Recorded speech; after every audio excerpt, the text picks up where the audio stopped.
À l'heure de l'IA, des débats sur l'identité, notamment d'un point de vue nutritif, cette pub apporte de nombreux éléments permettant de faire sa propre interprétation. On y voit un loup devenir végétarien dans l'objectif de mieux s'intégrer dans la société animale. Mais alors, quel est l'objectif de cette pub? Est-ce que Intermarché a réellement effectué une démarche végétarienne afin de mieux mettre en valeur certains changements de comportement comme certains le disent? Regardons ensemble la pub, ainsi que ce que l'on peut voir concernant la communication d'Intermarché sur ce sujet. La publicité commence sur un repas de Noël, où un petit garçon reçoit un loup en peluche comme cadeau. Sauf que celui-ci a peur des loups. Alors, la personne lui ayant fait ce cadeau lui raconte une histoire, celle du premier loup qui n'avait pas de copain. Et là, on suit l'aventure de ce loup qui cherche à pouvoir avoir des amis et ainsi apprend à cuisiner des fruits et des légumes pendant une longue période de temps afin de pouvoir rejoindre leur repas de Noël, en ayant préparé un plat qui convient à tous. La première chose marquante de cette publicité est le fait qu'elle ne soit pas la communication classique des magasins de supermarché. Celle-ci est généralement basée sur le prix, et même si Leclerc et Lidl maîtrisent au niveau des prix, Intermarché n'est pas totalement absent de ce type de publicité. Mais Intermarché, eux, gardent une touche d'émotion dans la réalisation de la publicité. Quand on voit les publicités Leclerc, on garde la phrase en tête que Leclerc est le moins cher. On voit donc que les supermarchés concurrents cherchent vraiment un raisonnement rationnel et une envie de faire venir les gens par intérêt, le prix. Donc, on ne cherche pas vraiment à faire en sorte que les gens soient intéressés par la marque, mais par l'intérêt financier que celle-ci apporte. Et pour Intermarché, lorsqu'on regarde ces pubs concernant un prix intéressant et attractif,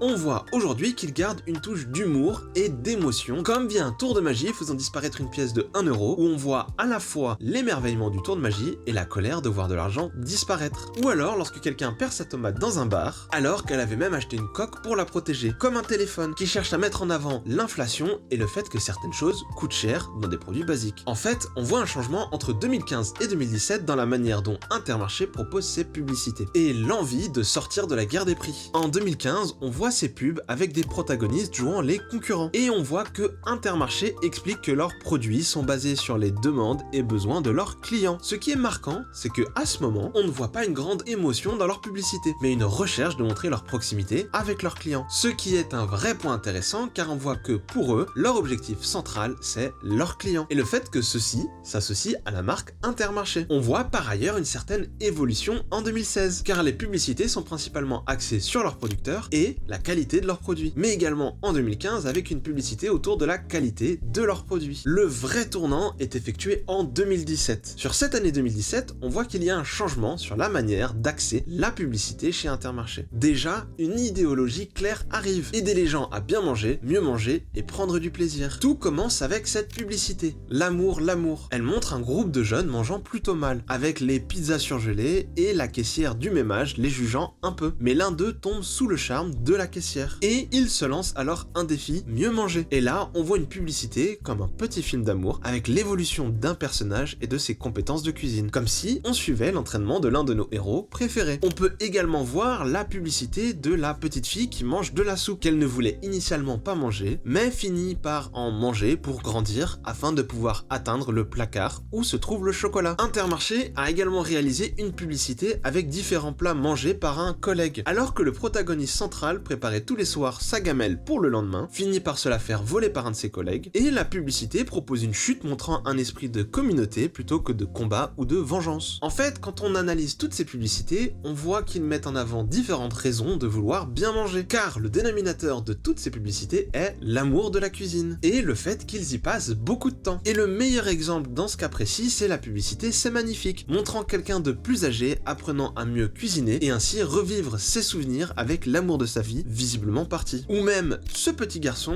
lorsqu'il voit le Père Noël à l'Intermarché à côté de chez lui, s'inquiète qu'il soit trop gros et ne passe pas la cheminée, et ainsi lui prépare des plats pour qu'il puisse passer la cheminée et ainsi lui livrer ses cadeaux de Noël. Ce qui montre qu'il y a un vrai travail autour du storytelling dans ces publicités, c'est que normalement, une publicité est autour de 30 secondes. Et ici, on est au moins à 1 minute, voire généralement autour de 3 minutes, ce qui est très long pour une publicité. Et les publicités sont devenues très variées avec toujours le même message. L'amour peut se trouver chez Intermarché. En parlant bien sûr de l'amour de la cuisine, et faire un parallèle avec le vrai amour. Il y a tellement de petites histoires similaires qu'il est impossible de parler de toutes. Mais il faut mettre en avant certaines, que ce soit celle du Drive, ou par exemple cette magnifique publicité qui met en avant le travail de nos médecins et infirmiers, notamment lors de la crise du Covid. Toutes ces publicités nous permettent de mettre en avant un point clé. La manière de faire leur publicité est présente depuis bien longtemps. Et cela se passe via l'émotion et une touche d'humour. Par ailleurs, l'émotion cherche à la fois une situation qui nous est proche, puisqu'on parle d'un moment père-fils, d'une visite au Père Noël, de l'Intermarché, de repas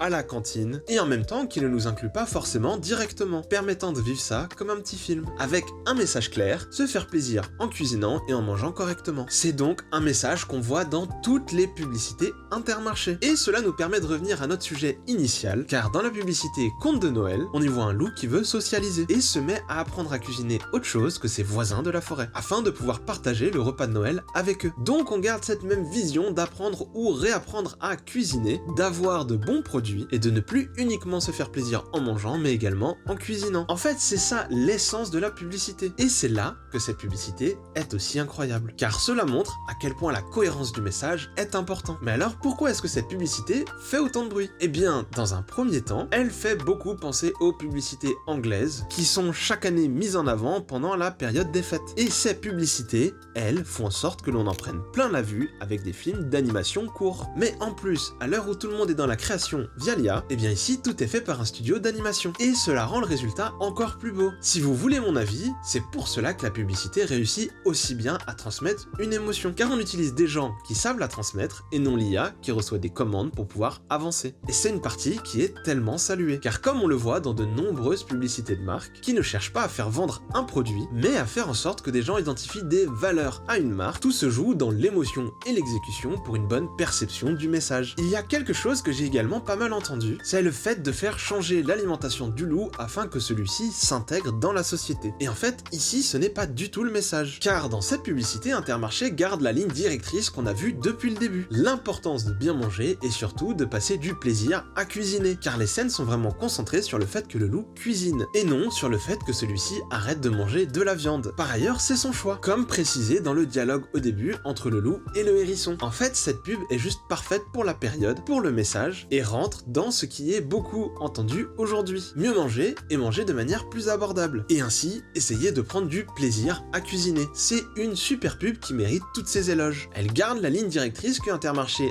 a définie et rentre dans une tradition de pub de Noël. Et cela montre aussi que parfois, il ne faut pas trop surinterpréter. Si quelqu'un d'Intermarché dans la communication voit cette analyse, je serais ravi de pouvoir lire plus en commentaire concernant l'envie à travers cette publicité. Et encore une fois, cette publicité montre à quel point l'émotion est la partie clé dans une publicité de marque. Elle permet d'associer l'image que vous souhaitez à votre marque, et pas celle que les gens veulent vous imposer. Il faut vraiment applaudir toutes les équipes qui ont travaillé sur le sujet, qui lui est superbe. J'espère que cette analyse vous aura plu, et même plus particulièrement de la communication d'Intermarché sur ces dernières années. N'hésitez pas à liker pour me permettre de gagner en visibilité, n'oubliez pas de vous abonner, et sur ce, moi je vous dis ciao!